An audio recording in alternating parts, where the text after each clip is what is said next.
morning, everyone, and welcome to the virtual breakfast sessions. I'm Larry Sashin. Today we have a fantastic panel to speak about where's the ROI. But before we do that, let us welcome our sponsor, ERA and Ed Flanagan. If you're interested in cash flow, EBITDA, and ROI, call Ed Flanagan at ERA, and he will find that extra cash for you. Okay, our panel, please. Let's introduce ourselves. Steve, why don't you start? Hi, Larry. I'm Steve Zabor. I'm a consultant, former restaurant owner. I was the dean of the non-cooking classes at the Institute of Culinary Education, and I was a practice leader for what's now PricewaterhouseCoopers in restaurant food consulting. And now I teach at Columbia Business School in NYU. Okay, thank you. Paul. I don't want to follow you, Steve. My name is Paul Torado. I'm a restaurant consultant, also a restaurant broker, former restaurant owner from the Boston area. Okay, thank you very much, Paul. And Richard. I'm Richard Weil. I am in Denver, Colorado. I am a restaurant consultant. I own a company called National Restaurant Consultants, and we do startups as well as work with operations analysis. And I have enjoyed being in this industry for a long time, and also a former restaurant owner. And we had a chain of pizza restaurants, about 130 of them at one time, and been in the industry, as I said, a long time, and happy to join you, Larry, and appreciate the opportunity to be here.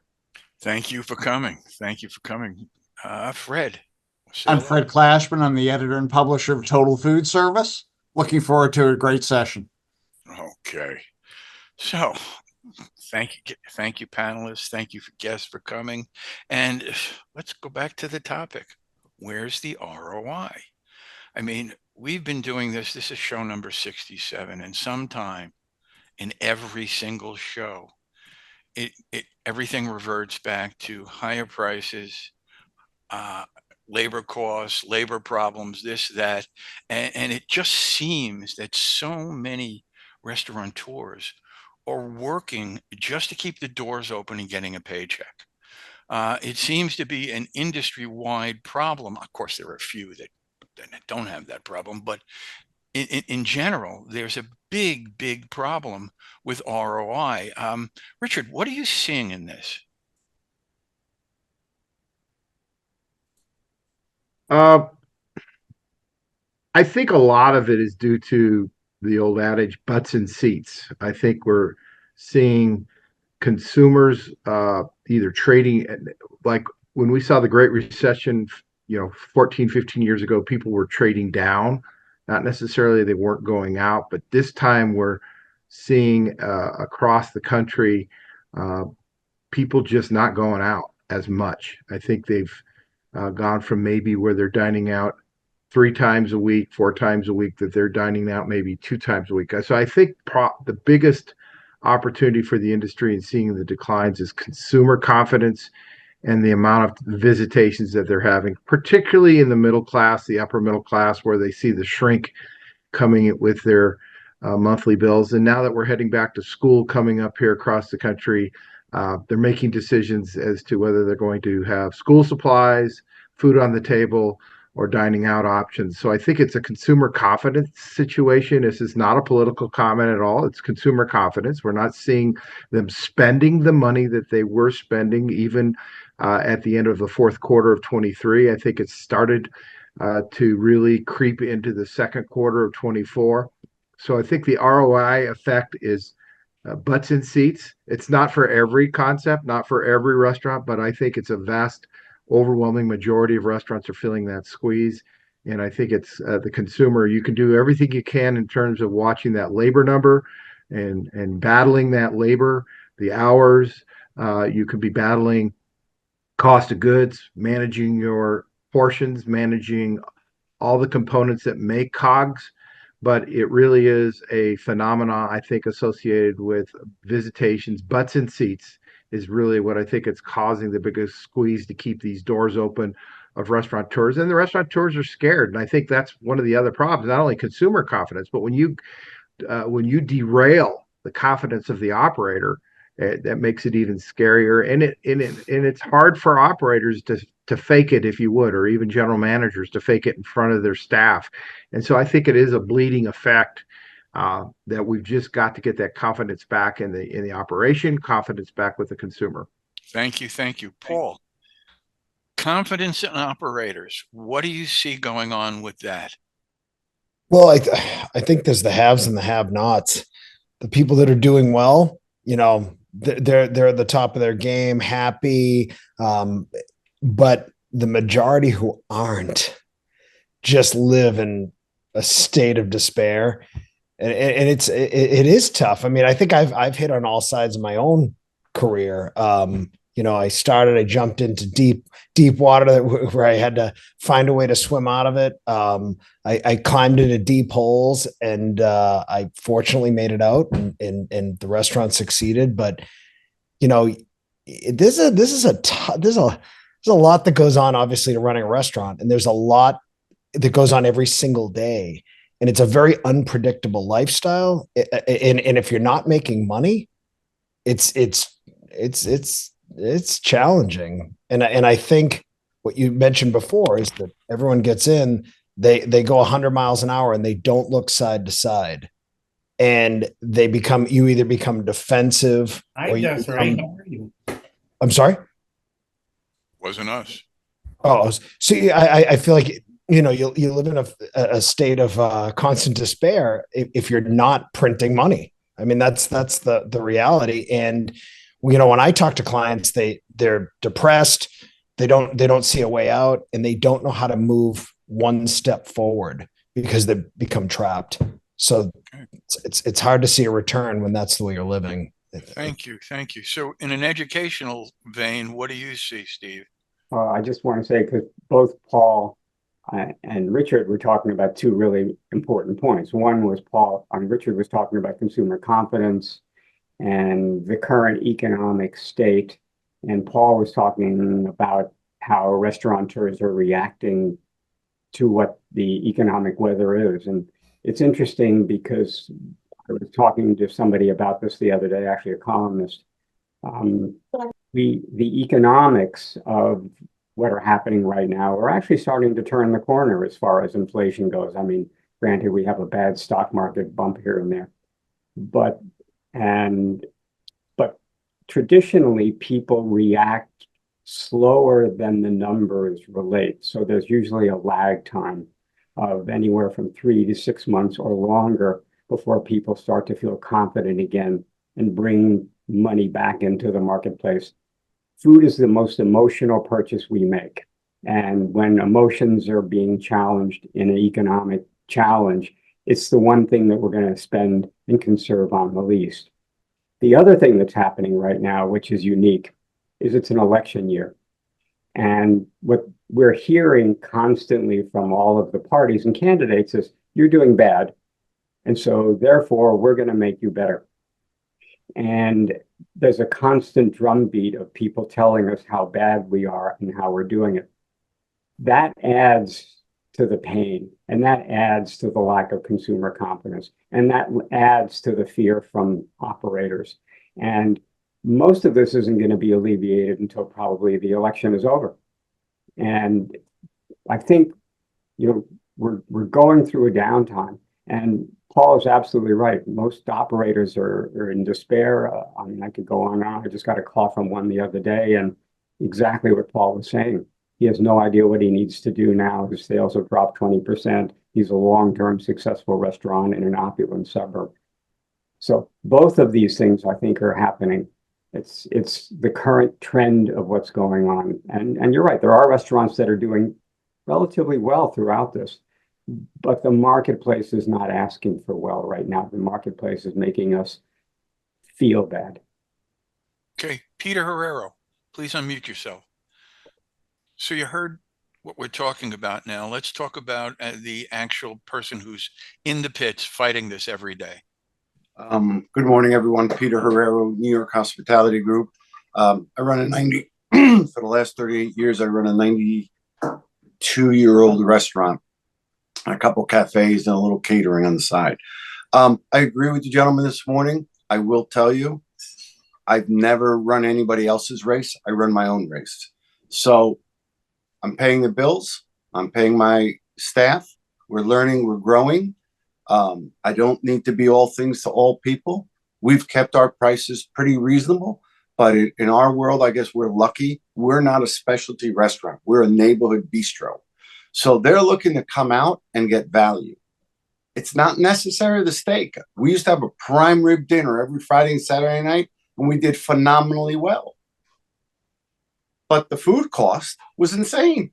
It wasn't mega. Our per person average is actually the same it was 7 years ago, but because we're serving less expensive, easier to produce food with a flair.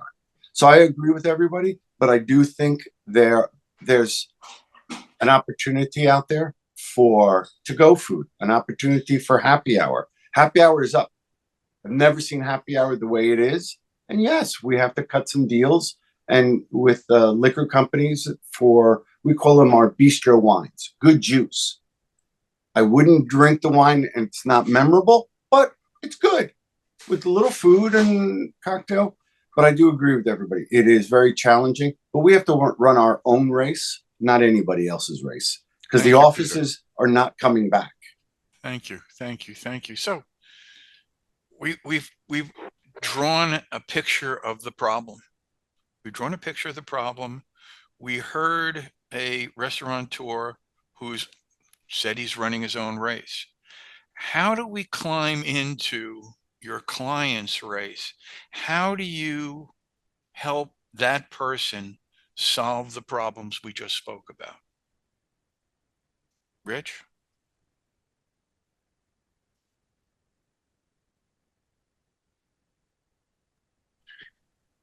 So could you repeat that again, Larry? How do you solve the problems for the clients? So you have a client. He's coming to you. You've seen a problem.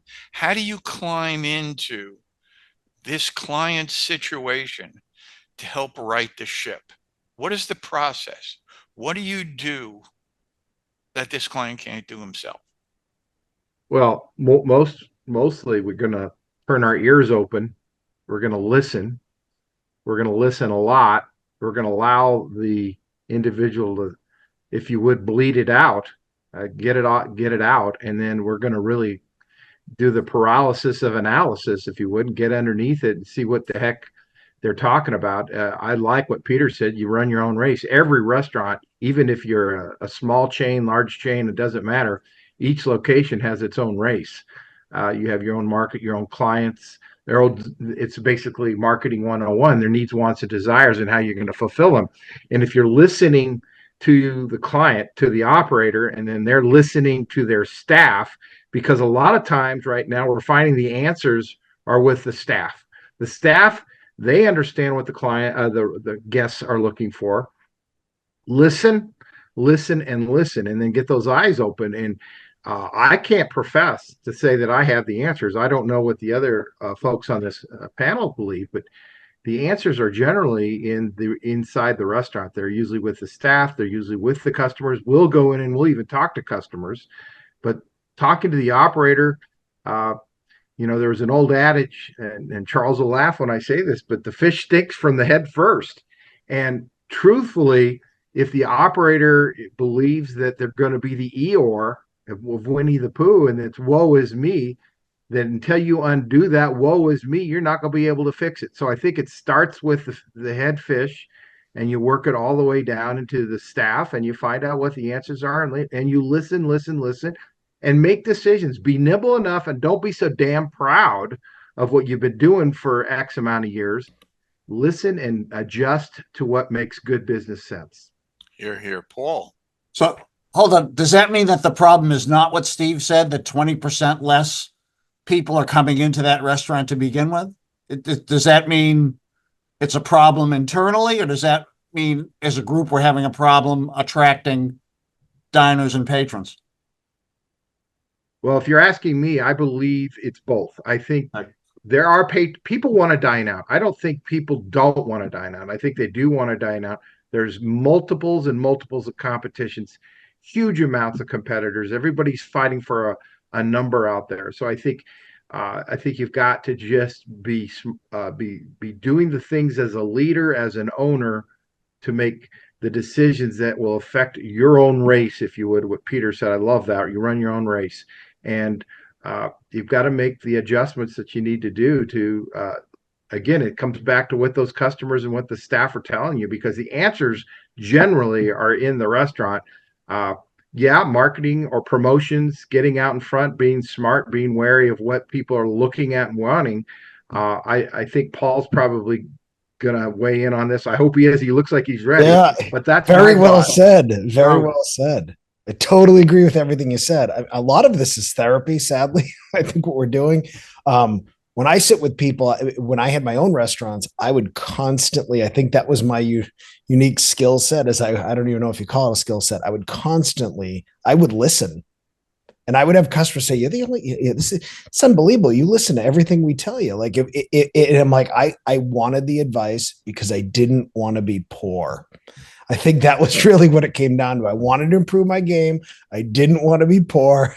I was always leveraged, and I would listen. And then in anything that sounded like, "Hey, that's a great idea," I would give it a try. What I see now that I'm on the outside is so many people are so stubborn with their blinders on and their pride. You mentioned pride, that all you hear is the excuses. And then when you sit with the staff and the owners, what I find, which is kind of a surprise, because as an operator, it's always the challenge of the staff, the challenge of the staff, the staff. But I would persevere, but I would be frustrated by it. But now sitting with owners, I'm like, oh my, a lot of the times the owners are the problems. The owners are the problems, and they need an outside voice to tell them the truth. That's And so true. And it's just a matter of, what are they going to do with it? Are they going to take the advice? And that's usually where I find myself frustrated. I'm like, look, I can tell you the truth all day long, and you can feel good about it when I leave. But if you're not going to do anything, you're wasting your time and money. Like and if you do something, you will see results, and you'll keep your staff longer. Well, isn't and this is for Bob, who's in our audience as much as anybody, isn't the nature of an entrepreneur all about their ego anyway? And part of an ego is being able to say, I'm wrong. I mean, isn't that a piece of what you talk about? In this business, I think they struggle with that. A lot of owners struggle with it. It's like, this was my idea. I came up with it. Maybe it worked at one point, and now when it doesn't work, it's everybody else's fault. Yes, they also don't evolve, because it's it was the one trick pony. Like, this is what they know, and when it stops working, they don't evolve. Yep. Bob, unmute. Bob, talk about a case study that you and I went to visit someone we know well. And what we went through that half day. I can't reveal the name. It would persecute the innocent. Larry and I went in a vein of consulting and to help mostly with their sales staff and the whole operation. And in doing an analysis, we spent some time with the owner. And in about 5 minutes, the owner spent, it took about 15 minutes for him to tell us. But in about 5 minutes, we discovered that he was so thrilled with himself. Everybody else was wrong. There was, everybody had to be changed except him. And what we discovered in that 5 minutes was he was the problem. And it was egregious. It was terrible. And Larry, I don't even know if they're still in business. Yes, they are. And the owner offered us a fairly sizable amount of money to retrain his staff. And Bob and I said, listen, to protect our reputation, we will turn down your offer, because what we will do in 6 weeks, you will undo in 3 days. Yeah. And so we walked away. And I think, you guys tell me, is this a common thing, Steve? I was just totally agreeing with all of you were saying, especially what you and Paul just said. I mean, we can write prescriptions all day. We can listen to the symptoms of our patient, and we can write prescriptions, but it's actually getting it done and making the changes, and whether or not people are capable of making the changes. And I'm always amazed when I would do consulting. People don't know what they don't know. And we are the vision of creating things that they don't know. And it's really hard for them to transition into something that, if you've been doing it one way for so many years, sort of successfully, how do you create a change that lasts? And a lot of restaurateurs don't want to make that. They say they do. They say, oh, yeah, yeah, yeah. And as you said, I think Paul or one of you guys said, I leave and I think, okay, they feel great about me. And then it collapses because they don't, and they can't. And that's the sad part. You know, it's funny because I don't know if anybody remembers the episode of Seinfeld where Elaine buys a dress at Barney's, and it looks fantastic in the store. She comes back, it looks like a bag because Barney's had a skinny mirror. You guys have to be the real mirror who shows the ugliness.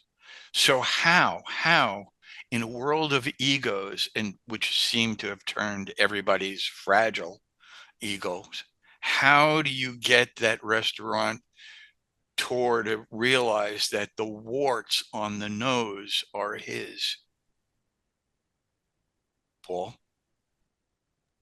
I just tell them flat out. I just tell them flat out, and I talk about my own personal experiences just to try and share, and and not make people so confrontational and not make them feel bad, because I think I've worn all those same hats of frustrated. I know what I'm doing, but I was a little bit more humble than most of the people that I'm dealing with along the way, because of pure fear of, I was leveraged. I took on too much debt. So when I talk to other people, I can identify with almost everybody. But the difference that I try and show them is that if you don't move, you will fail. And then here's option 2, which is I can help you sell it. And this is what that looks like, and I try and talk sense into them. Like, if you're frustrated and you think it's the customers, like, well, this is what you're going to get when you try and get out, based on what you're doing today. So maybe you should take step 1, try and improve your game. And we try and pivot this, and maybe you have more than just like, you can do better than just skate by, or we try and sell it for you. I think that kind of brings people down a little bit. And then we talk the reality of what that number looks like, because there's usually a pie in the sky number in their minds that I bring down to reality of what it looks like. And I think I strip out some of that ego and, So I have a question for Richard and Steve. Guys, it sounds like we're talking in a lot of cases here about independently operated restaurants. You guys also work in the publicly traded world as well. Steve, you've been quoted on things like the Red Lobster approach, et cetera. Are there other ways to look at this? And are there other approaches and strategies to try to fix this? A lot of, it's a different world than the large public. And I think I was just quoted heavily in an article about McDonald's lower earnings recently too. These are companies that essentially know how to make money. They know what they're doing, but they found themselves in situations which, far be it from me how you can have an all-you-can-eat shrimp special that goes crazy. I can't believe that was the only thing, and it probably wasn't. They got into some very expensive leases. They weren't managing the units on a managed basis and such. McDonald's, the problem with McDonald's is suffering from what I talked about earlier, a lack of public confidence and a lack of market share at the moment, because people weren't buying cheap. So they had to get back with that $5 meal, and they have to get back with a lower price. So the bigger groups have sort of, they involve the same thing, but unlike an individual where, as we've been saying, they may not know how to do it and they may require us to have a mirror. The big guys know how to do it. And maybe they'll forget something, or maybe they're not good at managing. I was in a chain. I did some work years ago for Disney and Universal, and I would walk in the restaurants and they didn't even have a receiving scale. Like basic stuff. How do you know you're not getting shorted? Their recipes didn't include yield factors. I mean, it was just like basic stuff that major companies should know. So yeah, every once in a while they screw up, but the big guys have a different set of issues than the little guys, and they're harder to maneuver when you're a 90. Is there anything we can learn from them? In other words, the Maybe. ability to go to a distributor who's selling shrimp and get them to sell it below market to be able to do an all you can eat? I mean, are there things we can take from that? Absolutely. In fact, I tell all of my students, I said, if you want to learn how the big guys do it, because they know how to make money. I mean, a company like Red Lobster or McDonald's or whoever, they can go back to their vendors and say, okay, now we are a lot of cloud. Now you got to do better for us. I mean, if it's Fred and Steve's Cafe and we go back to Baldor, they'll go, good luck. Yeah. You know? But define, learn how the big guys do it. How does the how one to or two control store recipes, how operator? to control food cost, how to understand scheduling, how to use the latest technology, how to actually run the business to be successful and balance the success financially with the success spiritually and in the public eye. And I tell my students, the very first thing I tell every student and client, every food business is a manufacturing business. I don't care if it's per se, I don't care if it's McDonald's, it's a manufacturing business. And how do manufacturing businesses make money? Control costs, standardization, minimize customization, understand the market, understand how your distribution is, which either it's waiter, waitresses, counters, delivery, whatever it might be. And by the way, that's the other thing. You know, you said at the very beginning, how do we keep the doors open? Nowadays, it's you should never close the doors. Because today, the four walls is not something that's a boundary anymore. Everyone delivers. Everyone needs to have pickup. Everyone needs to do pop-up. Everyone needs the day of a single revenue stream gone. The public is too diverse. We're not downtown anymore. We're not in the suburbs anymore. We're all over. So we got to go out and get to the public. We can't just expect them all to come to us. So the door needs to stay open all the time and get rid of the door and say, okay, I'm coming to you. Great story. When I'm working on this client, we visited one of the top restaurants in New York, and the chef came out. Fine luxury restaurant, I won't use his name. And he said, I'll never deliver, is what he told us the story. He said, my food never holds up. Now he's doing $2,000 a day in delivery. Yeah, it's interesting because when the pandemic first hit, the restaurants that were killing it were Chinese restaurants and pizza places because they delivered. So how, or, you know, we've got two different things going on coming out of that conversation.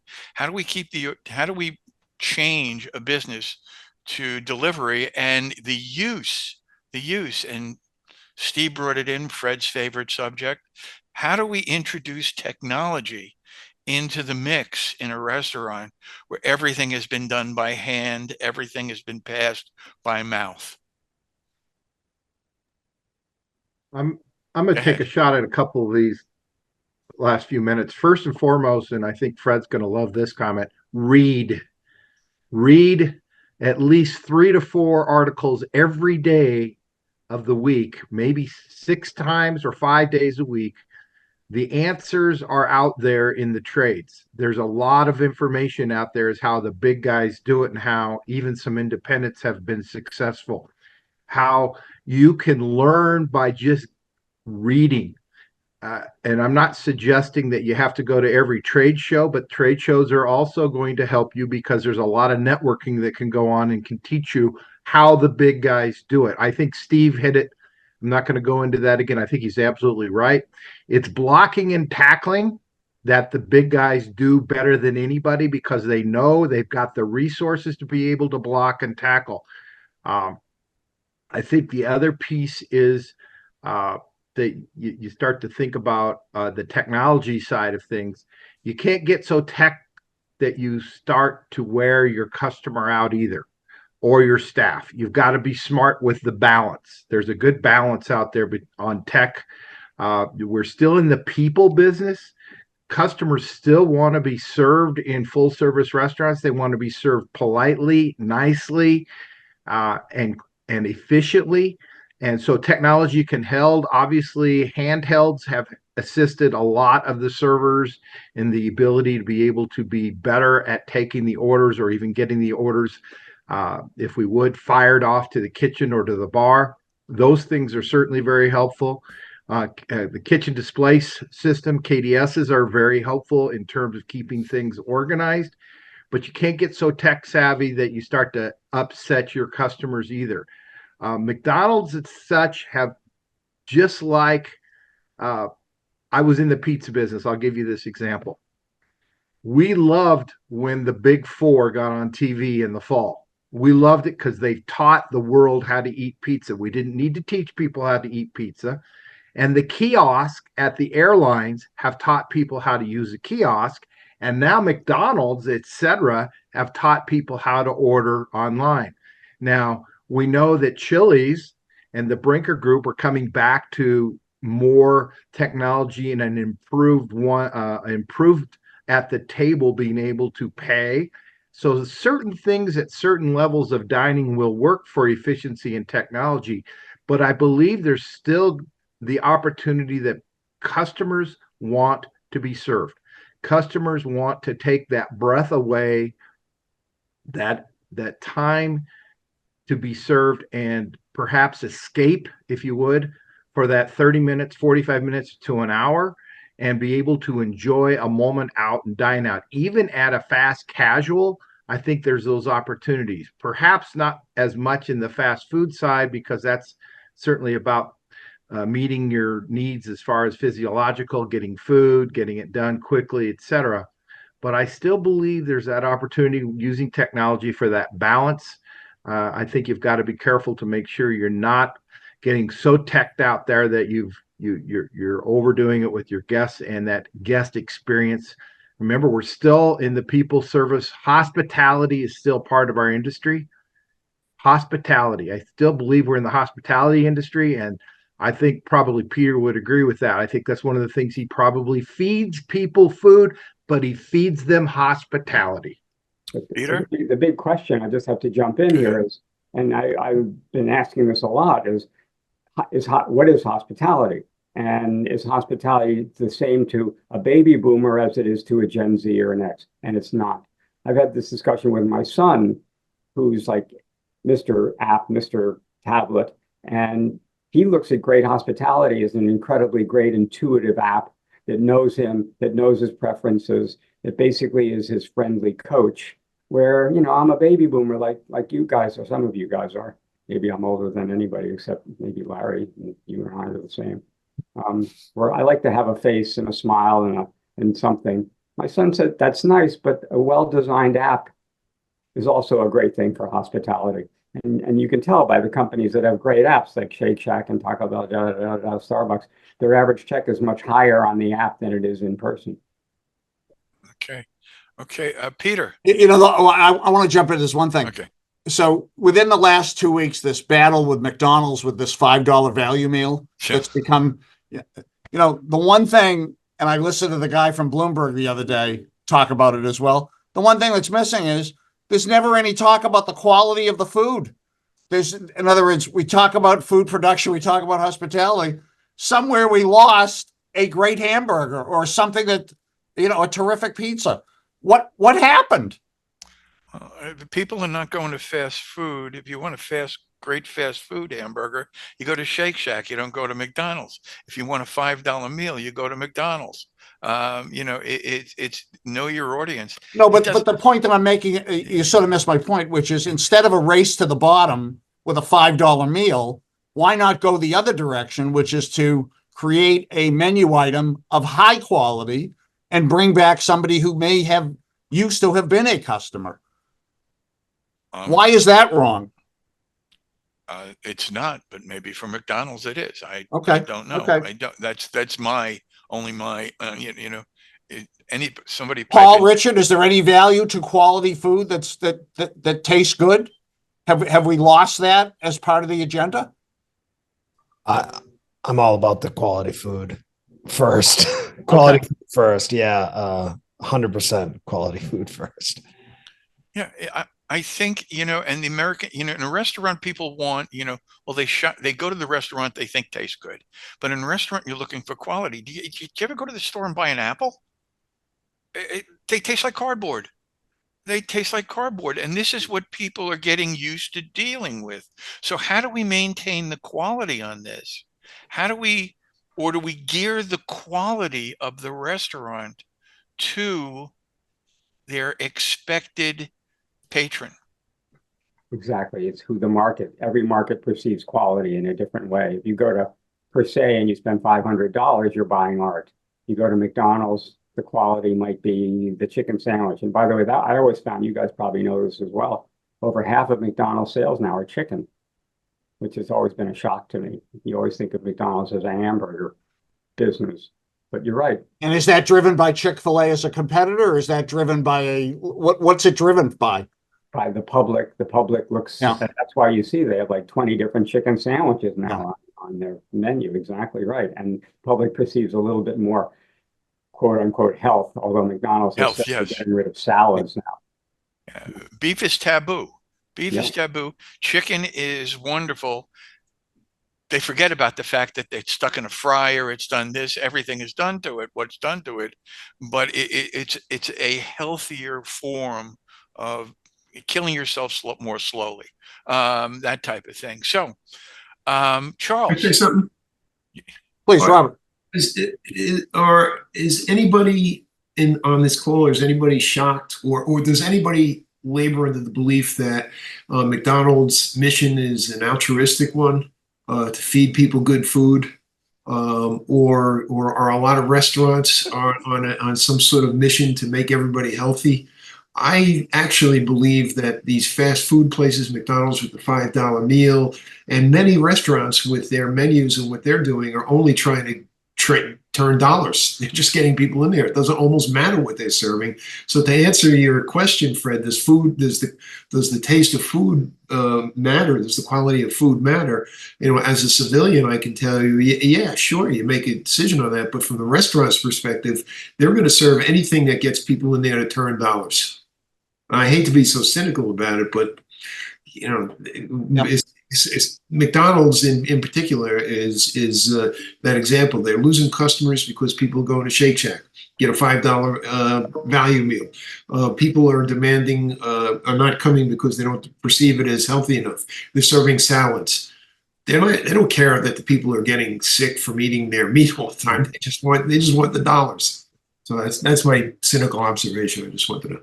It's not cynical. It's true. Spot on. Yeah, it's not cynical. McDonald's is transactional, not transformational. It's the human gas station. I'm sorry, Larry, isn't half of McDonald's profitability still real estate? It is. Yes. Still the biggest real estate company in the country. Yeah. Not the biggest food company. No. Leasing their properties to their users. That's right, Peter. Thank you. Charles, you're very, very quiet today. Why? Well, actually, because it's a great panel.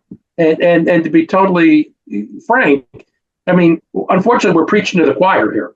There's a difference, and I think Steve just mentioned it a minute ago, and Peter mentioned it earlier, as did Richard, everyone is doing their own thing for a logical reason. Every single thing everyone's talked about applies to my business in the club world. I can't compare any two clubs. One club that wants to serve really high-end food, does high-end dining. What is high-end dining? That subject came up. There are some of my clients that still have white tablecloth and still fill the room. There's others that couldn't put a tablecloth on a table if they tried, and yet have a higher average check than the one that does the white tablecloth dining. So that's number one. But Richard hit on a point that really resonated with me, which is when asked the question about what the problems are and how do you approach them. And I had to laugh when all the consultants were talking about it, because I've heard everything they all had to say. Same exact thing. At the end of the day, we all get paid to leave. And you're going to ignore us anyways. And you can call it altruistic, whatever. When you have a board of directors that thinks they know everything, they know nothing. But the reality is that the staff often knows half to three quarters of the problems. And it is amazing to me how many decisions get made by the people at the top, regardless of what type of operation we're in, without talking to the staff. And that just resonated with me more than anything that was said this morning. I'm sitting here writing a report literally for a client where I asked the staff knew all the answers. And yet I got a chef that thinks he knows everything, and he clearly knows nothing. And what's recommendation number one? Fire the chef. Fire the chef, okay? Because this place is not going to come back to grow until the chef's gone. Staff knows it. So how do we convince that board? Go ahead, Richard.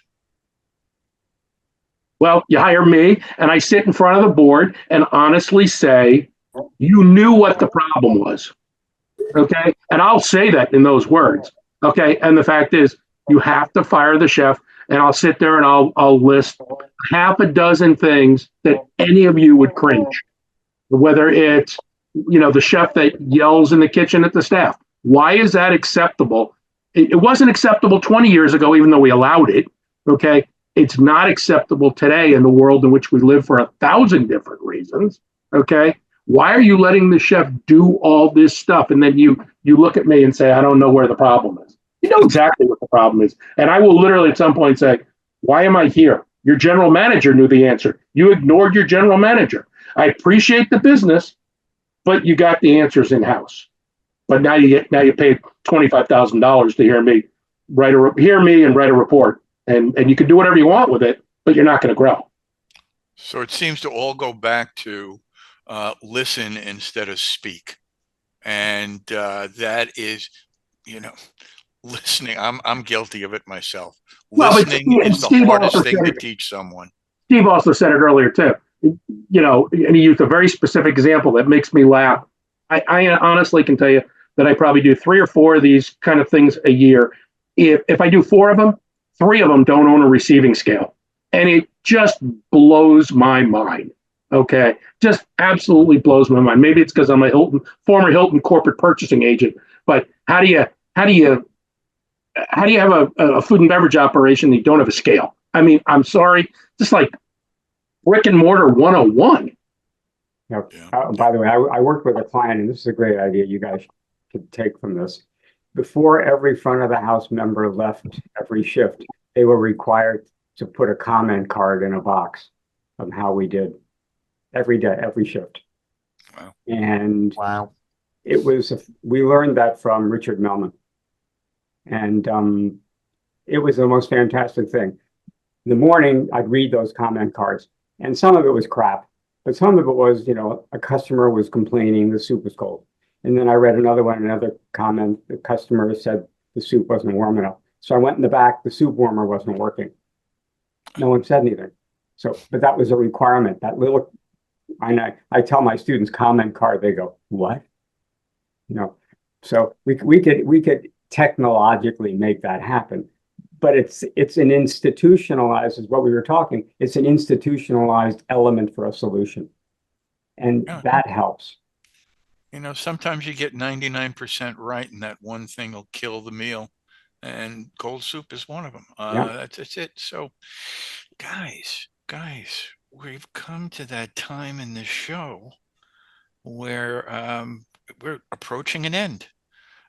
So listen, before we say our goodbyes to everyone, I want to go around the panel and give the people in the audience, because we are recording this, they will be listening to this for posterity,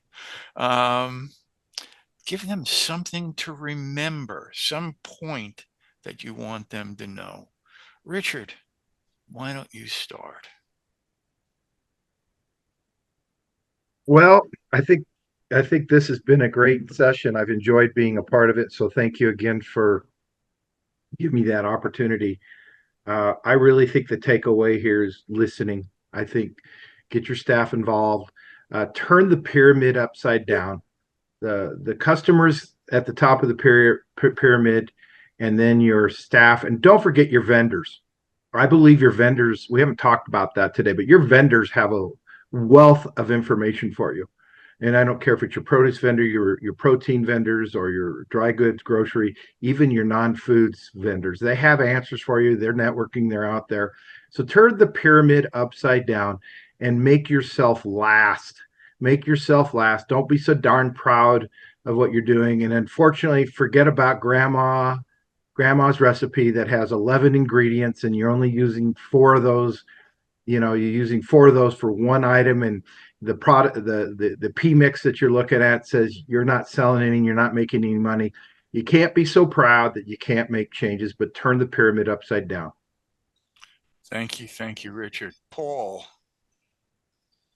I want to just echo what you just said, Richard. Listen, pay attention. Yeah, it's all the same. I think it's all the same. That's really what I thank God I did. And that's what I pretty much just try and drill into people. Pay attention. Pay attention. Pay attention to every little thing. Every little thing in this industry does count, especially if you're a mom and pop. Yes. Steve. Yeah, I only end with a comment that you started off with, Larry, about return on investment. But I like to add another, and I know Ed loves the term return on investment. He probably stays awake at night thinking about it. But I also want to add the term return on aggravation. How much aggravation are you willing to put up with how little money, and how can you manage that aggravation to maximize your return? Mm-hmm. Yeah. Wow. True. Fred. Buy a scale, put a comment box in, and call Eddie. Those are my 3 comments. Yeah, Eddie. Yeah. I just want to add my little 2 cents into it. Yeah, years ago when I was picking a URL for my website, I came upon this thing, and we haven't touched on any of this. Well, at least the last part. My URL is Plan, Act, Grow. We've told everybody to listen. We've told everybody to dive in, but we do nothing unless we get the people to act, to move on the change, to not be afraid of the change. The change is what is, we can do all the planning we want. We can give all the advice. If we can't get them to change, to act, nothing happens. No. So listen, it's a brave new world out there, and you gotta step off the cliff if you're going to make some changes, because truly the answer might be as plain as the nose on your face. So look in that mirror, call one of our friends over here. They will give you the great advice that you need, and by God, listen and act. Okay, we'll be back in 2 weeks, but we'll be back with our friend Ed Flanagan at ERA. Cash flow, EBITDA, ROI, they're more than just words. They are the lifeblood of your business. And if you are interested in increasing all of those, call Ed Flanagan at ERA. Ed just waved to the people, and he's there for you. Okay, folks, we'll be back in 2 weeks. Thank you, guys. We look to see you again. I appreciate everybody waking up and coming to us, especially Richard, who woke up extra early. And I just have 2 things left to say. Everybody, stay positive, test negative, and I'll see you in 2 weeks. Have a good one. Thank you.